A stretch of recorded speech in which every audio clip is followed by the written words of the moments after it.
maravilha de hino, não é verdade? Então Jesus não retornou durante o decorrer dessa semana que se encerrou ontem e nos dá mais uma vez a oportunidade, não é verdade, de estarmos crescendo em aprendizado a sua santa e bendita palavra. Nós estamos tirando certamente ricas lições juntamente com o nosso conservo Elias do Antigo Testamento e separamos, como já programamos semana passada, um texto para nos basearmos em Romanos, lembram? Romanos 4, versículos de 17 a 21, para estarmos nos baseando neste texto, dando continuidade pensando no ali de Deus. Nós vemos que esse nosso conservo já esteve à beira de um ribeirãozinho, poucas águas existentes, ele se secou e agora ele está, como nós estamos contemplando, sendo sustentado pela ordenança de Deus na casa de quem? De uma viúva. Isso é impressionante e nos deve levar a nos desafiar na persistência em fé.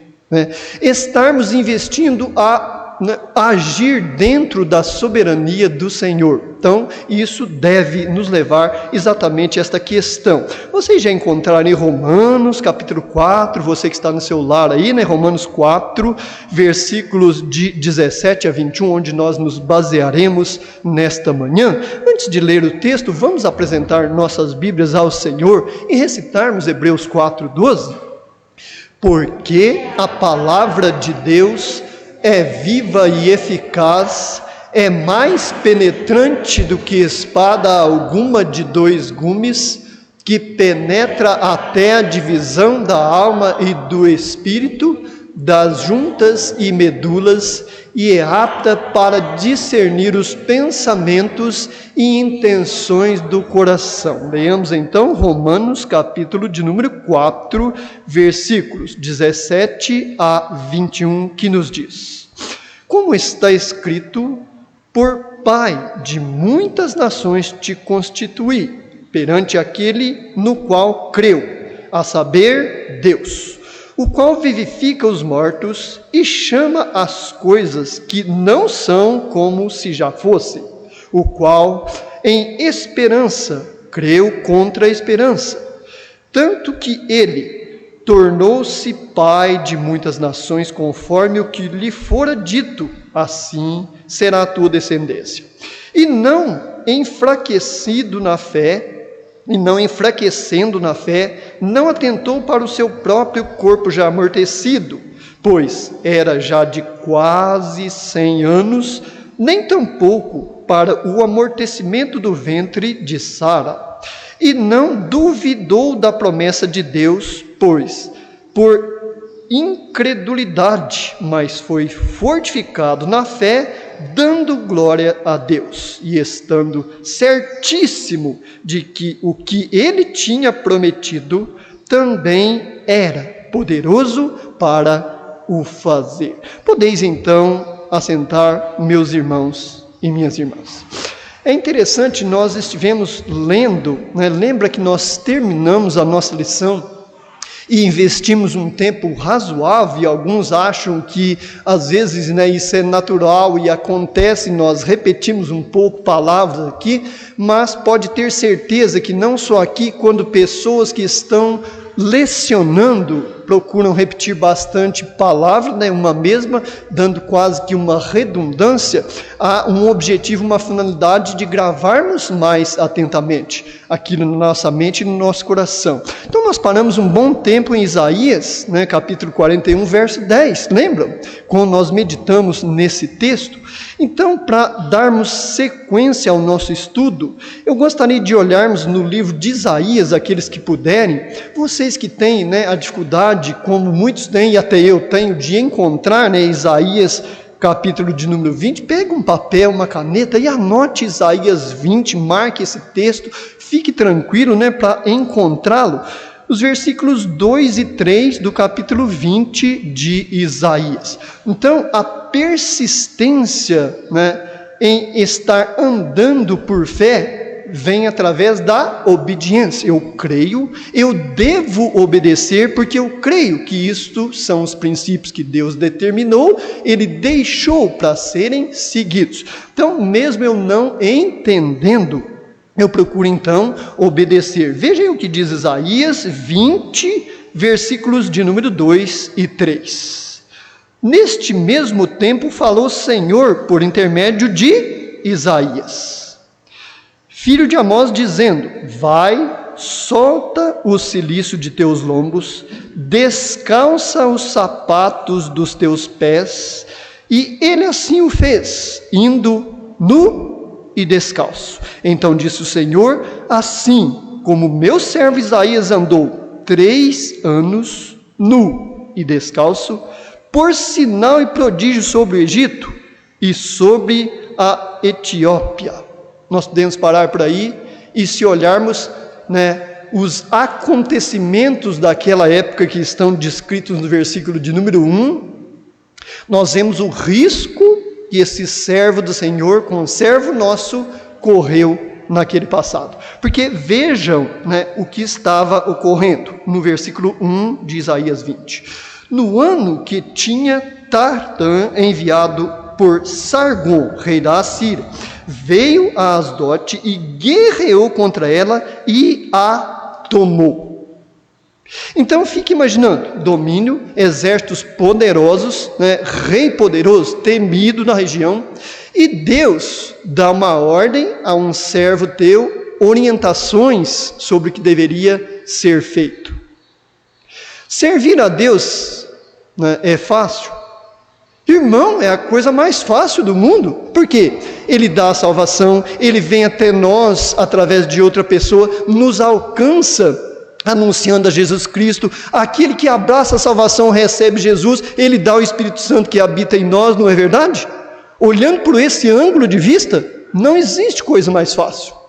Ele ainda fala, Paulo ainda reforça essa questão dizendo: olha, a tentação nunca será maior do que a resistência. Juntamente com ela virá o meio, o escape para você se livrar dela. Olhando por esse ângulo, não existe coisa mais fácil do que servir a Deus. Mas isso exige fé, determinação, e persistência de cada uma das pessoas.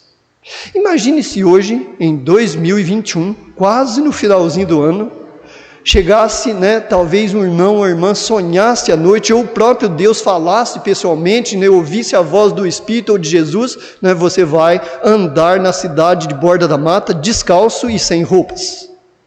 Mas Senhor, por quanto tempo? 3 anos. Eu, feito por misericórdia e graça, essa decisão por Cristo, vou ser o habitador do Espírito Santo, vou ter o discernimento para entender, mas vai exigir de mim obediência. Se hoje há um escândalo, mesmo escancaradamente, pessoas, tanto homens como mulheres, andam seminus, muito triste esses acontecimentos. Imagine lá no passado, há mais de 3.000 anos, quando Isaías literalmente se portou desta maneira por 3 anos. Imagina aquele rei guerreando, matando todos que eram seus inimigos, que o afrontavam, vendo aquele homem. O risco de vida física que aquele homem corria. Mas ele não questionou a Deus, não perguntou por quanto tempo e o próprio Deus confirma. E por 3 anos ele assim procedeu. Então a obediência leva a persistir na fé. Esse texto que nós pegamos por base em Romanos, os irmãos voltem lá comigo, e ele fala que, olha irmãos, se nós fôssemos estudar a nossa lição somente nesse texto hoje, aprofundando bastante, seria muito difícil nós termos tempo, ou tivéssemos tempo para olhar mais um pouco sobre a vida de Elias. Mas vamos destacar aqui alguns fatos muito importantes em Romanos capítulo 4, que parte do versículo 17 em diante, e nos traz ricas informações que, como a persistência de fé do profeta foi uma realidade, a nossa também pode ser igual. Não deve ser diferente, não é verdade? Quando nós olhamos para esses fatos que ocorreram no passado. E aqui está falando nesse texto de quem? Da pessoa de Abraão. Quem foi Abraão? Lembra que nós estávamos pensando e conectando essas lições na semana passada? Ele foi considerado não por uma denominação, por um grupo religioso, por pessoas convertidas, o pai da fé. Não. Ele foi considerado pela própria palavra de Deus, o pai da fé, pelo seu procedimento. Lembra os versículos que nós lemos lá? Sobre o seu procedimento de oferecer o seu único filho, sem questionar, sem saber nem o lugar onde seria oferecido, quantos dias eles teriam que caminhar para chegar até lá, nada disso ele questionou. E lembram-se qual foi a colocação da palavra de Deus inspirada pelo Espírito Santo? Ele fez isso porque sabia que Deus era poderoso, tanto para ressuscitar ele, como para dar outro filho a Abraão, o homem considerado pela palavra de Deus, pai da fé. Como está escrito, diz o versículo 17, por pai de muitas nações te constituí. Nós olhamos a realidade física da existência de Israel, né? Existem, claro, né, duas nações ali, mais poderosas, que se distinguem.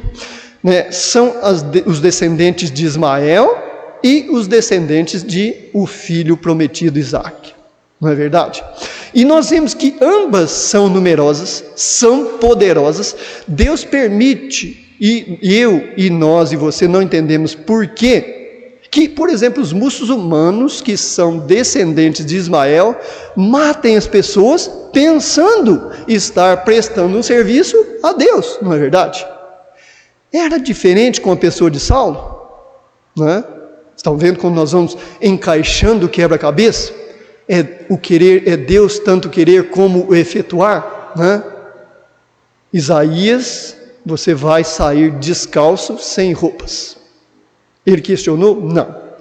Abraão, pega esse teu filho, esse teu único, ainda está escrito literalmente assim, não é verdade? E leva ele num lugar e sacrifica-o a mim. Mas Senhor, eu já tenho mais de 100 anos, o Senhor é o único, nunca mais terei outro, eu não tinha esperança, Pai, de ter nem esse. Ouvimos isso da pessoa de Abraão? Não.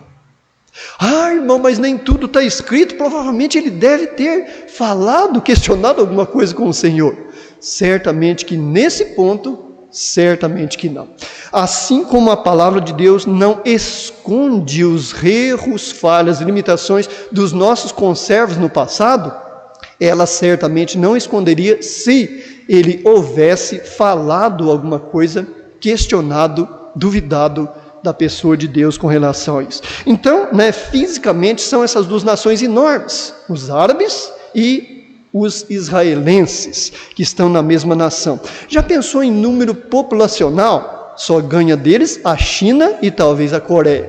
Mas fisicamente, populacionalmente, cumpriu-se a palavra de Deus. Muitas nações. Muitas. Né? E é interessante, seguindo essa linha de raciocínio, perante aquele o qual creu, olha aí, né, a fé, não só emocional, a saber, em Deus, né, o qual vivifica os mortos e chama as coisas que não são como se fossem. Então, é essa uma das razões da dificuldade maior que tem os cientistas que partem somente pela ciência e o lado físico de entender, né, e equilibrar a existência de Deus. Esse é um dos fatores, porque eles não creem, né, assim como foi a triste declaração daquele famoso médico, como pode as coisas surgirem assim, como que pegando uma varinha de codão, pá, isso existiu, pá, aquilo lá existiu. Essa triste colocação deste homem estudioso, sábio, dentro da letra, dentro da ciência, dentro da medicina, isso não pode ser. Então, perdemos facilmente o equilíbrio se não atentarmos para aquilo que Deus pode, de o não existente, criar todas as coisas. Lembram-se do livro de Hebreus? fala, né, que das coisas que não se veem, existem hoje que nós contemplamos, né? Então da onde Deus tirou para fazer o mundo? Puxa, que pergunta difícil, né? Da onde Deus, né, tirou para formar a árvore? Aí já fica mais fácil, porque o mundo já existia, né? Aí ele vai lá, né? Da onde Deus tirou para formar o homem? Opa, mais fácil ainda. Ele pegou lá um pó, né? Molhou, não sei como é que foi, e de repente formou lá um boneco, pensando a grosso modo, né? E era um boneco perfeito, com certeza. E soprou nele, nas suas narinas, o fôlego da vida, e fez-se Adão. Então vejam que as perguntas vão se facilitando para serem respondidas à maneira que nós vamos caminhando em crer que Deus está acima de todos e de tudo, que Ele pode do nada fazer a existência de muitas coisas. O 18 diz: o qual em esperança creu contra a esperança. Então o exercício da fé, meus amados irmãos, e a persistência nela é exatamente, né, se baseado nessa questão. Eu creio que Jesus me salvou, mas como é que você me prova isso? Porque alguém chegou até mim falando da necessidade de receber esse Jesus. Alguém falou para mim que ele morreu na cruz não somente pelos pecados de todo mundo, mas também pelos meus pecados. Alguém me disse que se eu não aceitasse Jesus, não o recebesse, minha esposa não poderia receber em meu lugar. Então eu ouvi a pessoa me dizer essas coisas, conferi na palavra de Deus e entendi. Estão vendo como as coisas vão se aprofundando quando nós vamos discernindo, usando, como diz o nosso tema de escola dominical, né? Aquela espada que vai penetrando e vai penetrando e vai dividindo, dando discernimento e conectando as coisas que aparentam não ter nexo, porque elas vêm de onde nada tinha e se formam pela vontade de Deus e também o poder do Senhor. Isso é maravilhoso. E diz o versículo 19 de Romanos 4, não enfraquecendo na fé, não atentou para o seu próprio corpo já amortecido, pois era já de quase 100 anos, nem tampouco para o amortecimento do ventre de Sara. Aí, como nós e alguns irmãos e irmãs já têm um conhecimento mais profundo, já conhecem os fatos ocorridos com a pessoa de Abraão, pai da fé, vão se lembrarem de Ismael, não é verdade? Talvez uns 14, 15, quase 20 anos antes, eles entenderam, conversando talvez, né, Abraão e sua esposa, olha, será que não é melhor? Olha aí, nós já estamos em idade avançada e temos orado ao Senhor, né? Mas o que, né? Meu servo, meu senhor, dizia talvez Sara ao seu esposo Abraão. Porque você sabe, como é que eu vou ter filhos a uma altura dessa de minha vida? Não é melhor nós pegarmos, né, uma de nossas empregadas concubinas, assim dizendo, né, servas, e fazermos isso? Só que houve, né, um pequeno e triste fato ocorrido durante estas conversações. Isso certamente não foi colocado em súplicas e em orações na presença de Deus. Senhor, é isso mesmo? Senhor, ou nascerá literalmente do ventre de minha mulher este filho da promessa? Então, provavelmente ocorreu esse triste episódio de não ser colocado em súplicas, em orações na presença de Deus sobre a vinda de Ismael ao mundo. Deus condenou o nascimento de Ismael? Não. Pelo contrário. Quando sai aquela serva, foi expulsa da casa de Abraão, né, por ciúmes e questões familiares ali, né, da esposa Sara de Abraão, ele foi para o deserto, né, eles foram ambos, e ali a sua mãe, literalmente falando, o colocou para morrer e até saiu de perto. Já pensou que situação, amados irmãos, irmãs, pessoas que estão conosco na transmissão? Você ter um filho que seria, com certeza, herdeiro de toda aquela riqueza, que Abraão não era uma pessoa, né, não abastarda financeiramente. Aí de repente você fica, né, é expulso da sua própria casa, o filho, né, vai, e qual é a intervenção de Deus? Aí Deus está vendo, como é que você foi aceitar isso? Agora vai morrer aí para aprender, né? Não, Deus cuida, vai e envia um anjo e salva aquela vida que, ao ver de sua própria mãe com dor no coração, afastando para não ver sua morte física, Deus intervém. E hoje, irmãos, mas que tristeza, são os muçulmanos a sua grande maioria. Sim, mas vamos questionar o querer de Deus? Qual a razão Deus permitiu a existência desta nação tão cruel? A principal, central delas é manter Israel, o seu povo escolhido, adestro para a guerra, né? Sempre afrontados, desafiados para não baixar a guarda, em oração, em estratégias e tudo mais. Tanto é que nação intentou guerrear contra Israel e a vencer, né? Ou teve prejuízo de o máximo 20% em questão a esta nação? Nenhum.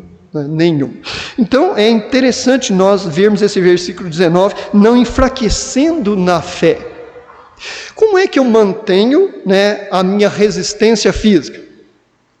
Eu só como, deito, durmo, descanso, repouso, e assim eu mantenho a minha resistência física? Não, é no exercício, né? É na prática, é suando, é derramando suor que eu mantenho, então, o meu físico, né, apropriado e pronto para trabalhos, para desafios e tudo mais. Como é que eu mantenho, então, a fé, não deixando ela enfraquecer? Algum irmão gostaria de participar, talvez os irmãos que estão conosco na transmissão, né? Como é que você e eu mantemos a nossa fé, exercitamos ela? Algum irmão aqui gostaria talvez de participar? Nós temos o microfone ali perto da irmã Rita, né? Mas vamos raciocinar um pouco juntos, né? Até que os irmãos talvez tenham também uma linha de raciocínio.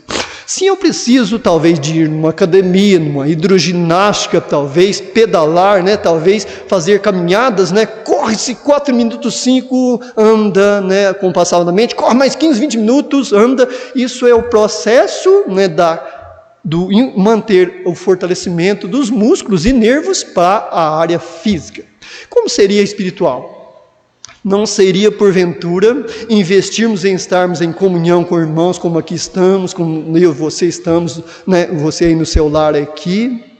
Não seria, porventura, perguntar a Deus para que isso está acontecendo na minha vida e assim aproveitar a oportunidade de orar mais ao Senhor, suplicar que Ele nos livre daquilo, estar, né, Senhor, que seja a sua vontade e não a minha? Não é porventura, né, nessas questões aí que ocorrem a todos sem exceção, que nós, né, mantemos forte a nossa fé e exercitamos como os músculos? Sim! É exatamente nestas questões que cotidianamente ocorrem a todos. A todos. Muitos ficam perguntando, meu Deus, olha aí a partida daquela menininha que foi essa semana. Filha de quem? De um missionário que está empenhado na obra de Deus.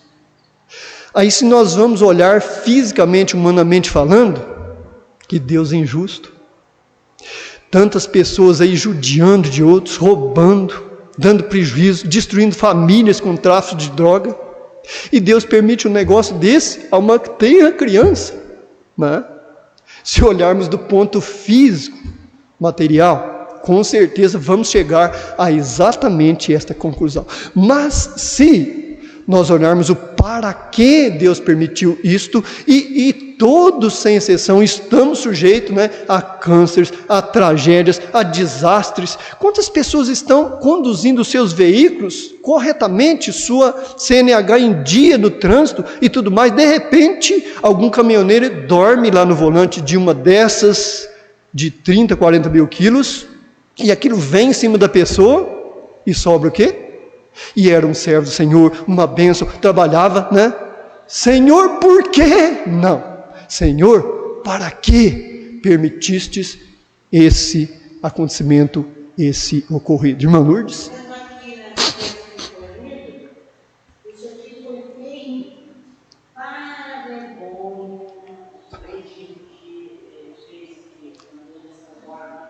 E ele, o Isaías, ele era de família de estirpe alta, certo? Mas para vergonha do Egito ali, da Etiópia, o que vai se passar? Então, para quê, né? Não, ele assim um pedacinho levará no cativeiro os presos do Egito, né? E da Etiópia. Então, aquela postura dele, eles iam andar desse jeito, descalço. Exatamente. Com vergonha, né? Com vergonha. Então, o menino andando lá, né? E obedece ao Senhor. Dando uma demonstração. Exato. Deus não responde porque não tem nenhuma obrigação de ser absoluto, né? Mas Deus responde sim porque Ele ama a gente. Amém. Então, ó, Senhor, quero saber para servir melhor. O espírito de humildade que a pessoa fala com Ele, o Senhor manifesta a graça dele e responde. Exato. E responde. Como? E né, melhor, além de Deus responder, Ele responde de um modo claro, simples, objetivo, para qualquer um que está questionando e perguntando para entender o para quê, Deus vai agir dessa maneira. Lembra-se lá em Pedro, quando nós olhamos que a mula falou a Balaão, onde ocorreu o episódio, não diz se foi o animal, que maneira, né? Será que a mula fez e Balaão entendeu? Não, Pedro traz isso às claras e diz que em voz humana o animal falou ao homem. Louvado seja o Senhor! Então eu e você, que nós temos esse objetivo, esse alvo de sermos persistentes na fé, o quão nós precisamos investir em confiança na pessoa de Deus, em seguir os princípios que estão nesta palavra escritos, né? Porque para nosso consolo foi escrito, né? Para nossa exortação foi escrito, mas também para ensinar nós a persistirmos na fé, como Elias, o nosso conservo no passado, persistiu, não é verdade? Abraão persistiu, tanto é que nós vemos essa descrição. E como a irmã Lourdes comentou, quando Isaías, nesse texto que nós lemos de capítulo 20, ele persistiu, né? Porque ele sabia, ó Senhor, eu não entendo, mas faz-me entender para que eu estarei fazendo isso. E ele deixou escrito, né, no contexto, se os irmãos olharem no contexto, que as pessoas seriam transportadas dessa maneira, passariam vergonhas.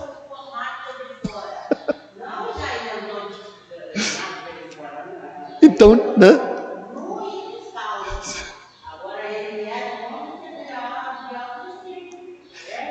Então nós vemos que há ainda, né? Agora o que vai andar nu e descalço são os da Etiópia e do Egito, da vergonha deles. Exato. Que vão andar, causa a somar-se não e vergonhar-se não por causa dos etíopes, sua esperança, dos egípcios, sua glória. Porque eles buscavam neles, né? Exato. Então vejam a não confiança em Deus, desprezar os seus mandamentos, os seus princípios, o que ocasionou. Porque Isaías, provavelmente, ele andava com uma roupa íntima, por assim dizer, né?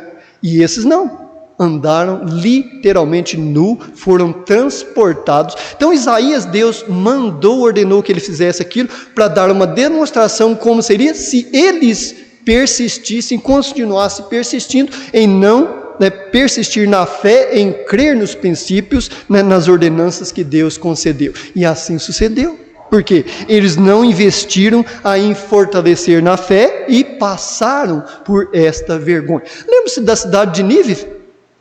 Ela iria ser destruída, não é verdade? Ah, mas se Deus não quiser. Não, Deus quer. Ah, se Deus não tiver dó. Irmãos e irmãs, amigos que estão conosco, Deus não vai ter mais dó de ninguém se não atentarmos para essa salvação que está em Cristo. Não! Ele não vai mandar novamente Jesus de lá vir a sofrer, morrer, ser coroado, cuspido e não fiquemos nesta ilusão. Nós precisamos nos atentar para esta questão da fé e persistir nos princípios desta santa e bendita palavra. Irmos além de sermos religiosos, membros de uma igreja, denominação, não é verdade? Isso são apenas coisas que acontecem naturalmente quando nós procuramos investir em ser agradável a Deus, ser louvado por Deus, não é verdade, irmã Lourdes? Não, é para falar mesmo. Que essas pessoas que eu tenho mandado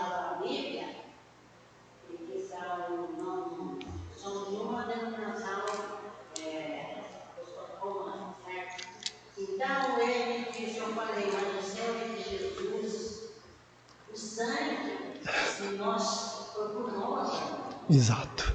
Então é ele que é Senhor. Então, falando assim, ele disse assim, eu falei, joguei no céu. Aí depois ele responde, se Deus quiser. Então nós jogamos muitas vezes uma responsabilidade para Deus que é nossa, não é verdade? Então a irmã Lourdes está comentando sobre, né, a visão distorcida que eu e você temos se não olharmos para o que diz literalmente a palavra de Deus. Pergunte talvez alguém a mim, disse a irmã Lourdes, você quer ir para o céu? Qual é a minha resposta? Se Deus quiser eu vou. Isso é uma resposta correta, é bíblica, né? Está dentro dos parâmetros que Deus determinou que fosse feito, e outra, deu liberdade de escolha, né? Aquele que quiser, venha a mim, né? Se você está cansado, oprimido, vinde a mim. Olha aí o convite, não você é obrigado a vir que eu vou, não, vinde a mim. Então a liberdade, se Deus quiser eu vou. Isso é uma infeliz resposta. Algo pensado, né, muito horizontalmente, não há profundidade de linha de raciocínio. Outra questão, mas se a obra, ou a religião, ou a denominação vai me levar para o céu, o que faríamos do sacrifício de Cristo, como afirmou a irmã Lourdes, aquele sangue derramado lá, preço pago ao que aceitam, que recebe esse presente de Deus, né? Se a denominação, a boa obra, né, a minha bondade, se Deus quiser e permitir, Ele vai me dar um lugarzinho, nem que for lá no banheirinho do céu. Isso não existe. Isso é estratégia do inimigo em nossas almas. Aliás, lembrando uma coisinha importante. Se Lúcifer, Satanás, fosse o nosso inimigo, seria uma bênção. Só que não é. Irmão, mas não é, né, amigo? É aquele amigo entre aspas, sabe? Porque a Bíblia fala muito dele como adversário. Você e eu que aqui estamos, aquele time que foi campeão ontem, contando os milagres, não mencionando os santos. Eles entraram em campo, eles eram inimigos ou adversários? Eles brigavam um com o outro ali, um batia no outro para ganhar o jogo? Cada um jogava honestamente, né? Deu o seu suor. Então não fique, né, nessa ilusão que o diabo é o meu inimigo. Não, ele é o nosso amigo, entre aspas. Lembra o que ele fez com a mulher lá, né, levando ela à queda? Foi o amiguinho da mulher. Não, você está por fora, minha filha. Não é assim não, porque Deus sabe. Então cuidado, né? Cuidemos, vigiemos e oremos, porque olha, Pedro diz que ele está ao derredor, louvado seja o Senhor por isso, porque o anjo de Deus, aqueles que aceitam a Cristo estão ao redor, vai dar aquela capacidade de a tentação não ser maior do que a resistência, se eu e você estivermos em Cristo, não é? Então não nos iludamos pensando que o diabo, né, Lúcifer é o nosso inimigo. Não, ele é o nosso adversário. Pense, grave, guarde esta questão, porque senão não vamos persistir na fé. Senão Jesus, quando ele falou com ele, olha, está escrito, né? Manda essas pedras aí transformar em pão e pronto, você mata, sacia a sua fome. Qual foi a resposta de Jesus? Está escrito, né? Persistência na fé, conhecimento com profundidade das Escrituras, mesmo ele sendo Deus, irmãos. Ele abriu mão de tudo isso, ele estudou as Escrituras, né? Falou aos 12 anos de idade perante os doutores da lei, ninguém ficar, né? Mas quem é esse menino? Quem é? Porque ele havia certamente investido, porque ele abriu mão de todo o seu poder, ele não usou da sua onisciência para falar aquelas coisas, não. Fala inclusive que ele, ao ter a idade suficiente, né, para discernir entre bem e o mal, como foi o seu, né, antecessor João. Lembra-se de João? Era para, né, ele comer certos tipos de alimentos, e quando ele tivesse a idade suficiente, e o que ele fez? Durante toda a vida dele, João Batista, ele se alimentou tão somente de mel silvestre e de gafanhotos, né? Então vejam que coisa interessante, esses princípios deixados pelo Senhor, a nossa visão ela precisa ampliar cada dia, o nosso conhecimento aprofundar verticalmente na palavra de Deus, para que o nosso adversário não venha derrubar alguns. Qualquer um de nós estamos sujeitos, sem a vigilância, sem a oração, sem o aprofundamento do conhecimento, mas está escrito, né? Nós facilmente somos derrotados. Os irmãos que têm mais conhecimento, principalmente na palavra de Deus, lembram daquele episódio ocorrido com Pedro. Jesus chega para Pedro, olha, Pedro, né? O diabo pediu para você cirandar. O que é cirandar? É aquela pedra na prática que descascava o trigo, né? Então aquilo virava, cirandava ali, virava para lá, virava para cá e tudo. O diabo pediu para você cirandar. E o que Jesus disse? Mas eu já intercedi por você ao Pai, Ele não vai fazer estas coisas. Quando nós encontramos na palavra de Deus que Jesus é o nosso advogado e intercede a Deus por nós, irmãos, que bênção! Que ânimo dá para nós persistirmos nesta fé, nesta confissão na pessoa de Jesus Cristo, assim como foi o pai da fé, o nosso pai da fé, Abraão.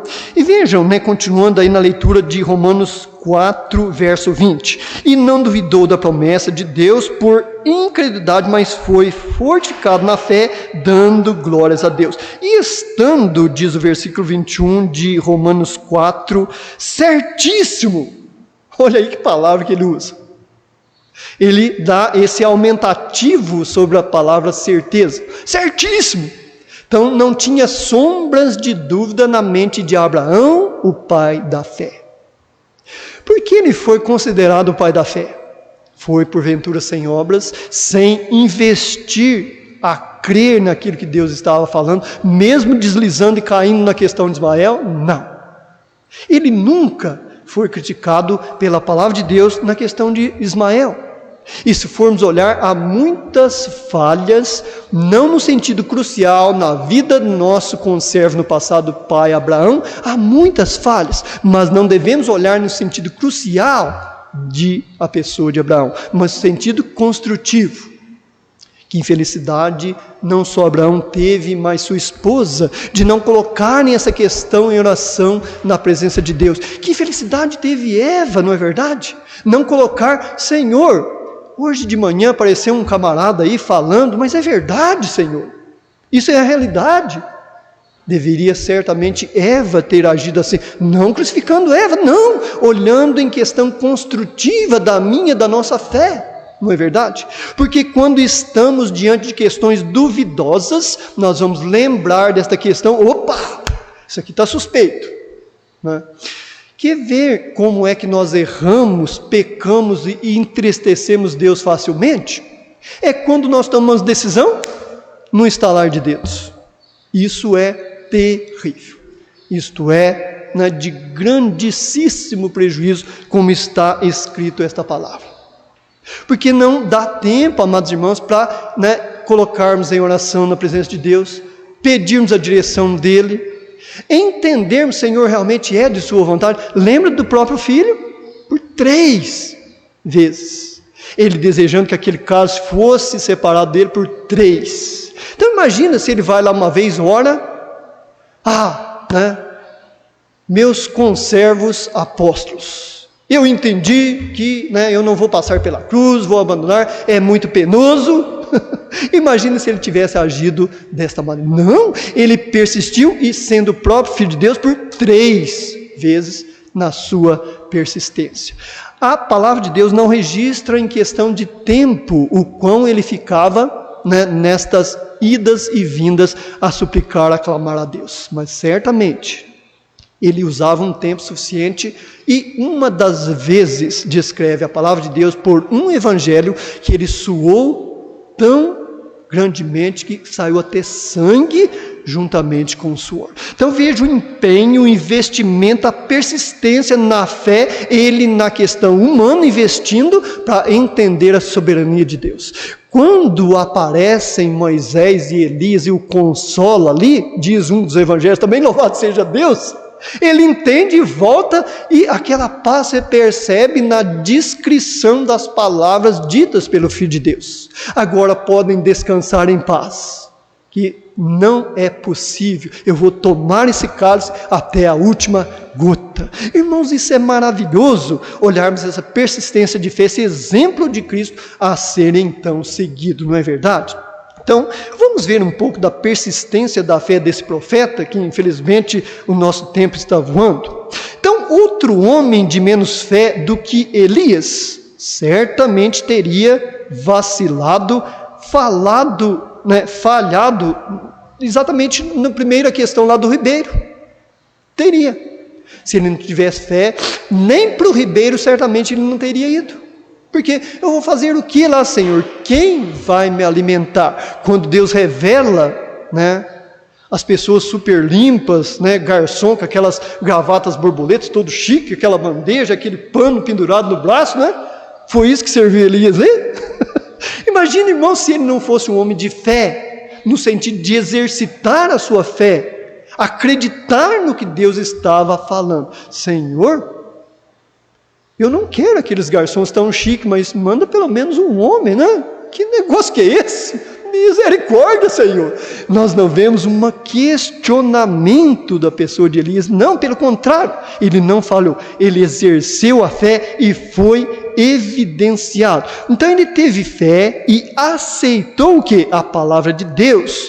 Vamos ver lá, agora retomando para o nosso texto que estamos estudando, para terminarmos essa lição hoje, lá em Reis. Vamos lá para o capítulo 17 de 1 Reis. 1 Reis 17. Você aí, que tem dificuldade, pega uma caneta, marque esses textos, confira, Não creia somente no que nós estamos falando aqui, não.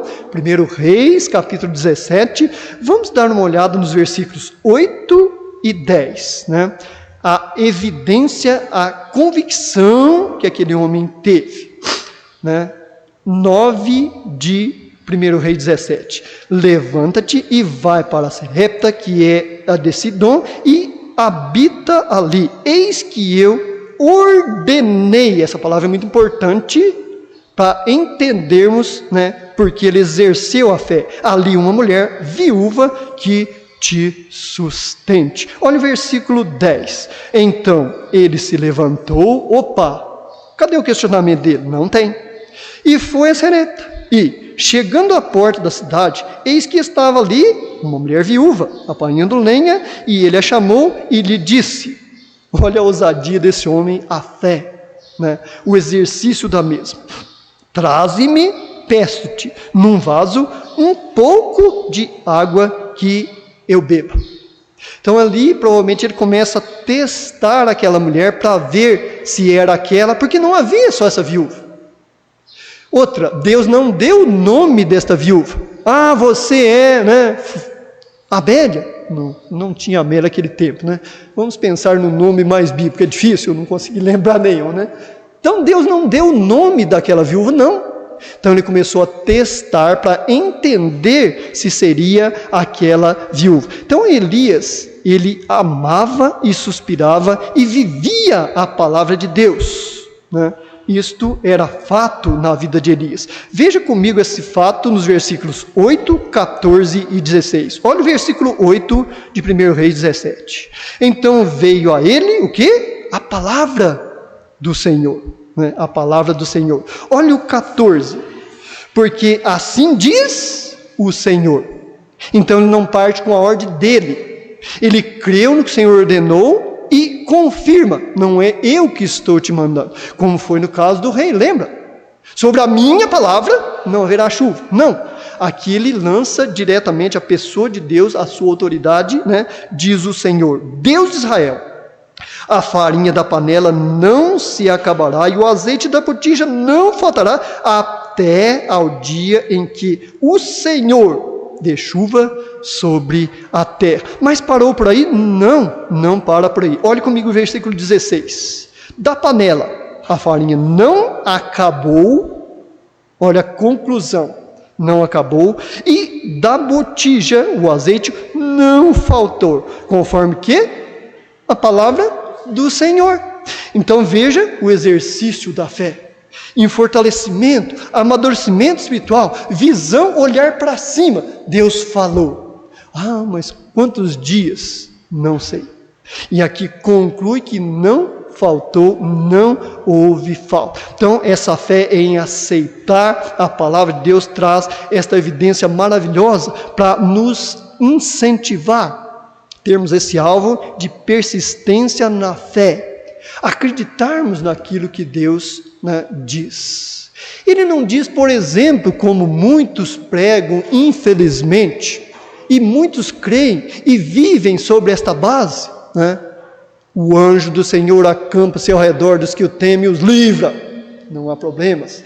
Deus, nunca vi ninguém desamparado e nem muito menos o justo padecer necessidades.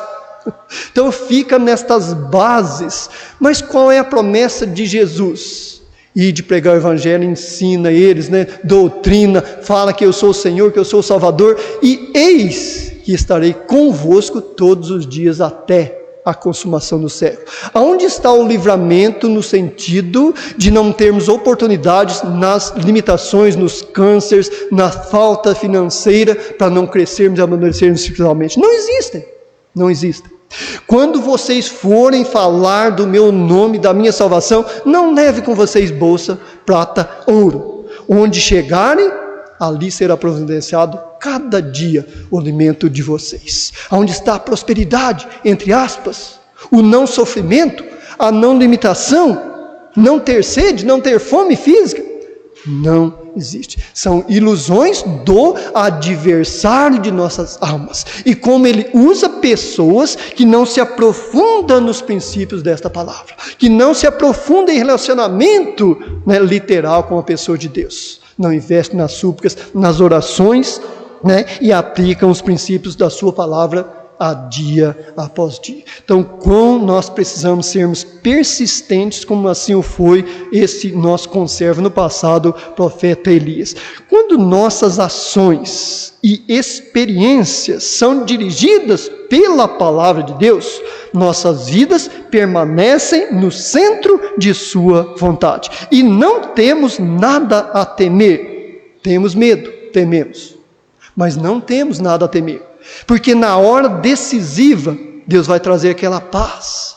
Puxa vida, eu tenho que conversar com aquela pessoa, o que eu vou dizer para ela, isso, aquilo.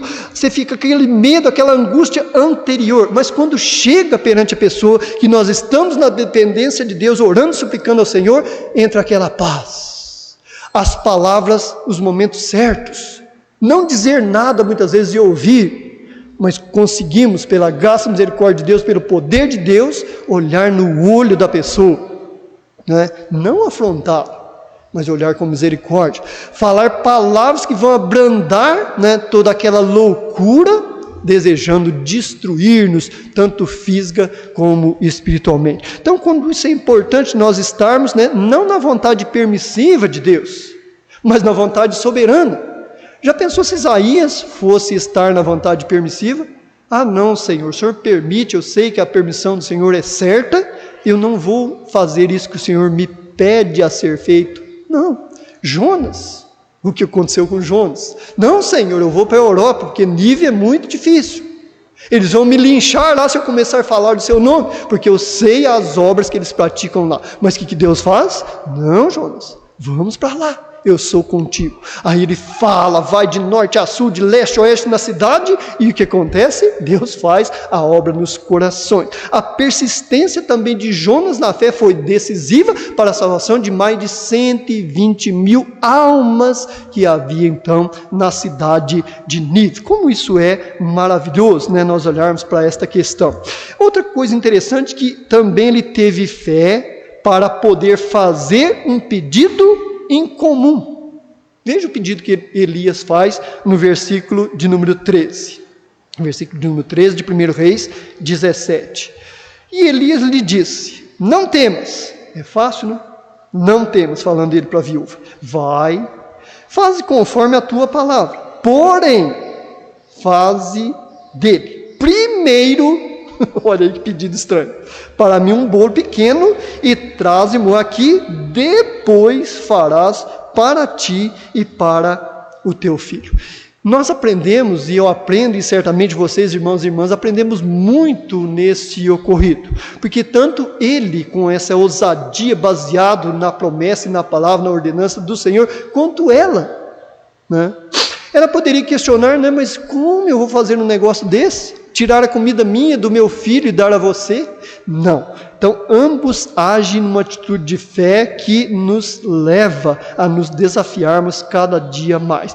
Ter, muitas vezes, esse poder de fazer alguns pedidos incomuns a Deus. Não é verdade? Incomuns. Por exemplo, se nós estamos numa dificuldade muito grande e já estamos orando a um determinado ponto, às vezes nós perdemos um pouco o foco de pedirmos a Deus, né, o para quê daquilo, e começamos a perguntar por quê. Isso é um grande perigo, porque pode demorar dias, meses e anos. Por exemplo, eu tenho uma experiência que sei que irmãos e irmãs certamente têm em seus familiares. Eu tenho alguns mais próximos, em termos de família e sangue, que tenho orado por eles, pela salvação, pela decisão, né, que eles possam e devam fazer por Jesus Cristo como seu Salvador. Há alguns que fazem mais de 20 anos que eu oro. É diferente de alguns irmãos e irmãs daqui? Não. E alguns irmãos e irmãs que estamos aqui, e eu também, isso é motivo para mim e para você desistirmos de orar, de suplicar ao Senhor, de dentro das oportunidades falarmos de Jesus, da sua salvação, do seu amor, do seu valor, do seu sangue derramado? Não. Então isso é muito importante na questão de estarmos persistindo, né, como isto é importante. E fazer alguns pedidos ousados a Deus. Senhor, esse negócio parece que não tem fim, a pessoa não se converte, o meu irmão tem orado. Senhor, eu não estou jogando pérola aos porcos. Isso pode ser uma realidade. Senhor, esse problema não acaba na minha vida, qual é a finalidade dele, né? Ah, Senhor, por que isso? Eu tanto tenho servido a Ti, qual a razão? Não. Para que o Senhor tem demorado a responder a minha oração? Em fazer com que eu discirna, né, o para quê destas coisas. Como essas questões são fundamentais e importantes, não é verdade, nas nossas vidas. Vai e faze conforme a tua palavra. Porém, faze dele primeiro para mim e traze. Como podia pedir assim e como explicar tal pedido? Elias estava diante dela em primeiro lugar, né?